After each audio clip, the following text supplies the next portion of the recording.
रवां साल नैब के कारनामे, मुल्क से लूटी गई अरबों की रकम महज 6 माह के अंदर बाजियाब करा ली, नया रिकॉर्ड कायम कर लिया। नैब ने 6 माह में 4 खरब से ज्यादा लूटी गई रकूम की बाजियाबी से एक नया रिकॉर्ड कायम किया है। इस्लामाबाद में नैब की 24वीं सालाना डीजेज कॉन्फ्रेंस का इख्तिताम हो गया। नैब ने बताया कि मालियाती स्कैंडल्स के मुतासरीन को जल्द रिलीफ के लिए हर मुमकिन कोशिश की जाएगी। ब्रीफिंग में बताया गया कि नैब कराची और सक्खर ने 1.8 मिलियन एकड़ रकबे पर अराजी इगजार कराकर 2.5 खरब रुपए बचाए, जबकि नैब ने अब तक 6.1 खरब रुपए की बिलवास्ता और बिलावास्ता वसूलियां की हैं। चेयरमैन नैब lieutenant general retired Nazir Ahmad का कहना है कि नैब इस्लाहात का मकसद किसी को बिलावजह हरासा करना और शोहरत को नुकसान पहुंचाना नहीं।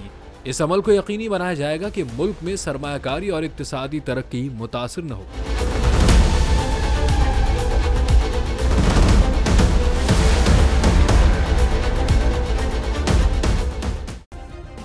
सब्सक्राइब करें और बेल दबाएं ताकि कोई खबर रह न जाए।